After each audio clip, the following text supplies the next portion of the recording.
Bonjour. Essence, gaz, électricité, pourquoi les prix de l'énergie flambent et vont continuer d'augmenter?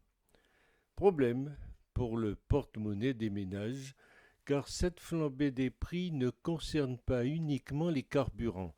Les tarifs réglementés du gaz et de l'électricité, eux aussi, grimpent sérieusement depuis plusieurs mois. Ce qui influe sur le prix du gaz, c'est la hausse des prix de carbone qui se sont envolés avec les objectifs fixés par la Commission européenne. Les prix du pétrole, eux, ont presque doublé depuis un an, tout comme le gaz, dopé par la reprise économique et la sortie du Covid. Hausse inquiétante également du prix de l'électricité, entre 7 et 8% est prévu en février 2022, c'est-à-dire au moment de la campagne présidentielle.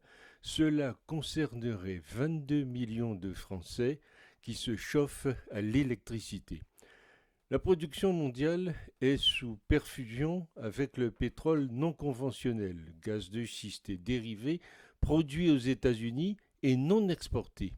Les sources d'énergie, qu'elles soient prétendument vertes ou fossiles, sont surtout une source de profit, sauf pour le consommateur final qui est bien obligé de passer à la caisse pour enrichir tout ce beau monde. Et même si vous vouliez vous en passer en retournant à l'âge de pierre, les technocrates sauraient vous l'interdire en prohibant le feu de bois, la caverne, en expliquant que le premier est polluant et que la seconde ne répond pas aux normes d'isolation.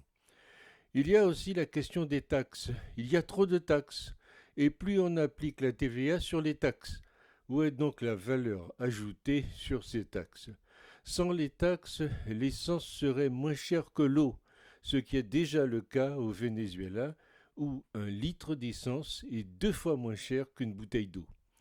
Nous gavons surtout des spéculateurs, distributeurs et producteurs d'énergie dite verte avec des taxes en pourcentage elles-mêmes soumises à la TVA. Il faudrait peut-être que le gouvernement étudie la question pour compenser par une baisse des taxes le prix de la production. C'est comme pour le Covid, c'est hélas la déroute des experts.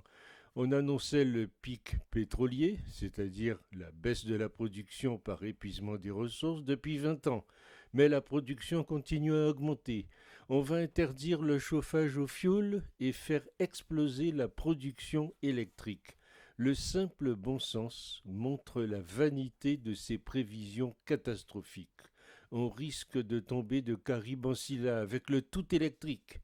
La seule question qui n'est pas posée est celle du nombre d'humains sur Terre, la plus importante dépassant les choix énergétiques. C'est le seul facteur de notre destin qui nous appartient. C'est la seule vraie marge de liberté dont nous disposons. Mais quand donc l'humanité sortira de l'enfance pour atteindre l'âge de raison, visiblement, ce n'est pas pour aujourd'hui.